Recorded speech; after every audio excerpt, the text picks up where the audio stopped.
Okay, hear me out.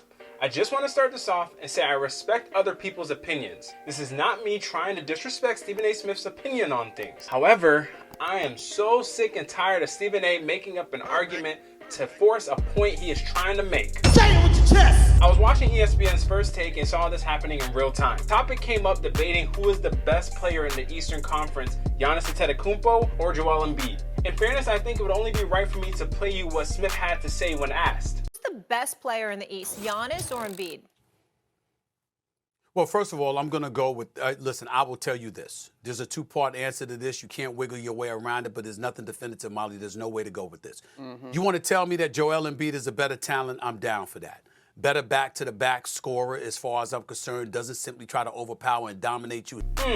Is he saying here that Giannis simply dominates and tries to overpower people? Sounds a lot like what people used to say about The floor, takes it all the way! Only 2 points here to Fisher gives to O'Neal and the Shaq. He's going with a slam. just a question. His footwork is tremendous. His shot-making ability, he's got touch, he's got skills. Does Giannis not have touch or skills? He's got a three-point shot. He's got a perimeter, mid-range game. He's got the entire arsenal. So from a talent perspective, not to mention his size and his willingness to defend and block shots. Making a point about defense is interesting since both players are tasked with different responsibilities on defense. Although Giannis has made more all-defensive first teams with his 4 in comparison to none for Embiid, he also has made more all-defensive teams in general than Embiid with 5 in comparison to Embiid's 3. Not to mention the Defensive Player of the Year he has, which Embiid's trophy case is currently devoid of. But hey, Stephen A., go off. I'm saying that's tough. Of course, I would go with Joel Embiid as a talent. But resume, as it pertains to dependability, you have to go with Giannis. Because Giannis is not only a champion, Giannis is not only, a league MVP, a defensive player of the year, all of this other stuff. Giannis obviously has shown up all the time in the postseason. Even in losses, you still find him getting his. There have been inexplicable performances by Joel Embiid, not the likes of a James Harden per se. Smith also does this weird thing where he breaks this into a 2-part question where his focus is isolated more on Embiid's talent. In my opinion, it is because he would prefer to take Embiid, but due to Embiid's lack of accomplishments in the postseason, it would make every past argument Stephen A. has brought up about the playoffs and players needing to rise to the moment irrelevant. I don't disagree with all of Stephen A.'s points though. Embiid is undoubtedly the better shooter, along with better footwork in the post and overall post moves. It is a fair point to make, but it's after Monica McNutt takes Giannis over Embiid where his argument dissolves into a bit of conjecture. Tell you this, you done lost your mind. You cannot sit up there and say that Giannis is more talented than Joel Embiid. He don't have that kind of arsenal. He don't have that kind of arsenal. He just does. Listen, you don't lose with either. But he don't have Joel Embiid's arsenal. That arsenal of talent offensively. He does not have that. I would personally disagree here. One thing I think is important to highlight here is the differences between the word talent and skill. Talent is defined as something you are naturally good at, while skill is defined as something you become good at through practice and training. An easy example differentiating the two would be someone who has never worked out a day in their life but can lift 300 pounds due to just being naturally strong, versus another person who has to train for years to be able to develop the skill to be able to lift the same amount of weight. One person's talent is that they are naturally strong, while the other's skill is their developed strength. I think Stephen A. conflates the two here to a degree, but let's hear what else he has to say. Joel Embiid, ball handling skills. Giannis ain't a superior ball handler.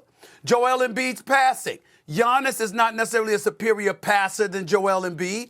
Joel Embiid, back to the basket in terms of the arsenal. I'm not talking about simply overpowering because we know Embiid could do that too. Oh, so he was saying Giannis simply just overpowers people. Continue. But I'm talking about footwork, movement. Think Hakeem the Dream Olajuwon. Think about his movement, his footwork. Joel Embiid has that more than Giannis. Joel Embiid blocks shots. He's not the gazelle that GiannisAntetokounmpo, the Greek freak, is. We already covered the defensive stuff, so I digress. He doesn't run up down the court with the speed that Giannis does. They play a different brand of basketball. But in the end, when you talk about a big man, A big man that you give the ball to in the post area, who, by the way, can step away from the basket and hit a mid-range game, who, by the way, can step away from the basket and hit a three-point shot, who, by the way, can go to the free throw line and hit those too. There is no question that from an offensive, talented perspective, both are great, both are phenomenal, both are future Hall of Famers as far as I'm concerned. I'm not throwing shade on any of them. All right, guys, hopefully you're enjoying this video, okay? I hope you are thoroughly enjoying this video, but while you're here, go ahead and hit that subscribe button. I'm sweating to get you this video. So go ahead and hit the subscribe button, hit the thumbs up on the video. Now back to the video. When he tries to toss in other skills such as assists, ball handling, and defenses where he loses me, it honestly feels like he's basing it on nothing when you do a comparison of both players' career assist numbers and defensive accolades. The edge leans heavily on Giannis' favor. Mind you, this includes the years where Giannis wasn't even a starter and wasn't even the focal point of the offense. When you take out those years in Giannis' case, the gap in playmaking becomes much more apparent. Monica makes this very point when she gets to retort as well. But nope, the numbers are not loud enough for Stephen A. He has a retort even for the stat-based facts. You brought up those assist numbers. Well, you know what? It's a lot. And even though the numbers are comparable, are they though? Again, we looked at the numbers, and Giannis is by far the better playmaker and shot creator for his teammates. Let's continue though. It's a lot different when you throwing the ball out. Drew Holiday was one of the best catch and shoot three-point shooters in the game last So we're about to pick apart their He was team. playing with Giannis the last 3 years. Brook Lopez can shoot some threes. When we look, Tyrese Maxey could ball in threes this year, but that's not necessarily his forte. Tobias Harris could score, but he's not necessarily a three-point shooter. Really, Steven? What superstar does not have a team or offense built around their strengths and abilities as a player? Are we going to sit here and dissect every teammate LeBron has played with to downplay his ability to average 7 assists in his entire career? What about Chris Paul? One's playmaking ability has always been understood to be their ability to not only create shots for teammates, but see the opportunities when they appear.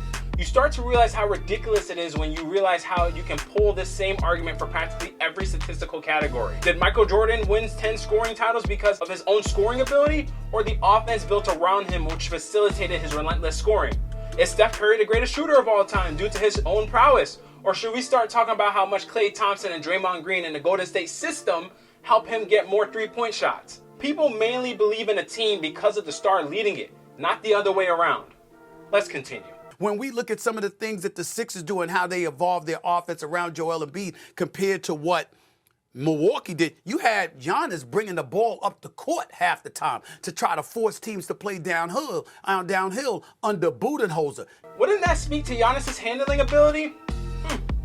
Interesting. That doesn't mean that Embiid is an inferior offensive talent. I'm telling you right now, Giannis don't have in his arsenal. If Giannis could shoot like Embiid, free throws, mid-range, threes, if he could shoot like Embiid, he'd have 2 titles already minimum. My overall problem with this whole entire segment is that Stephen A essentially prefers Embiid as an offensively skilled player primarily because he can shoot better. Note, there is a difference between skill and talent as we've already discussed. However, he throws in many skills that statistically and factually lean more into Giannis' bag. One who would have done the research would know this and would not have even tried to present some of these skills as things that Embiid does better than Giannis. This is not the first time either where Stephen A makes an incorrect claim or changes an argument to fit what he is saying. Anybody remember that time he got into that little tiff with LonzoBall a few months ago? It all started because of this quote he said on First Take, another episode I was actually watching live, but sadly could not find the video anywhere to put in the video. Most of what Stephen A is saying here is fine. The problem is when he utters the line, I've heard it's even hard for him to get up from the sitting position. When someone hears that, you're framing Lonzo's injury situation in a much more dire light than without that very line. Lonzo probably felt this way too, so he made a response video disputing that one line from the entire quote. Who are your sources, bro? Please tell me who your sources are. Come on, man. Come on, man. You gotta stop yapping. And I actually like you, man. I don't even know you like that, but I like you. I'm coming back, man. Come on. All good and fun, right? Oh, no. Not on Stephen A's watch. Covering the NBA for as long as I have, you hear things. And you hear people speaking in jest and talk about how difficult it is for him, how painful the things have been with his knee. And that's what I was alluding to. But then you're going to do something on poolside on Twitter. Is that your definition of really being healthy, Lonzo Ball? Then why are you scheduled not to play before January? Why did the Chicago Bulls issue an official statement in June talking about they didn't know and that your season, the 2023 season, might be in jeopardy? Why did they do that? Stephen A is going to completely act like that one line he said is not what Lonzo was responding to. Hence why in the video, he shows himself sitting up and down on the injured knee with no issue. Come on, man. We know what the deal is, but it seems like Stephen A took it personally because he continues to go at Lonzo for the video on First Take. You really gonna sit poolside on the bench and think because you getting up and sitting down and getting up and sitting down, that makes you healthy? Does that have anything to do with running up and down a damn court for 30, 35 minutes a night? Come on, bro. Come on now. So that's all I'm gonna say. You know, I'm like, really? And then you got these idiotic trolls all over social media, and of course, you know, these websites, the Bleacher Report and others. Oh, he really tore into Stephen A. Don't you have the stats? Where in Lonzo's video does he even say he was healthy? Where does he say he can go run end-to-end on a court? Say that again. Where in Lonzo's video does he even say he was healthy? Where does he say he can go run end-to-end on a court? All of the clues are coming together. This is a clever way of redirecting from what Lonzo was responding to specifically. I included Stephen A's full quote earlier because that one line about Lonzo struggling to sit up and down without pain comes in the midst of him talking about Zoe's health, which I try to give Stephen A the benefit of the doubt of. Maybe he felt like Lonzo was attacking his credibility overall with that video on the status of his health. Well, I did think that until this clip. But I'm healthy? Really? Don't let me get all up on in y'all, okay? Stop the nonsense. Now, maybe you can get up and get down. Maybe somebody exaggerate. All right, you know, or you can stand up and sit down. Bro, you ain't healthy. You've missed about 48% of your games, and you're only 4 years into your career. Oh, so you did know what Lonzo was responding to, huh? Duh. An exaggeration? You made the man sound like he was damn near crippled. Too much? If you admit it may have been an exaggeration, then who would not defend himself against an exaggerated report? So much of this felt so corny, and I was not the only one who felt that way. Everyone saw the bait and switch Stephen A was going for. Molly Morrison from Bleacher Report called it out too. It honestly felt like a person with a massive ego having to prove they were right. He even took it to his own show to discuss the matter, and I purposely went to an impartial third-party Twitter page who posted Stephen A's response to get a gauge on what people on Twitter felt. All I can say is, they was killing him in the comments. Why are you making a video with your knees? Now, if I couldn't go off camera, if I didn't want to... He needs some milk.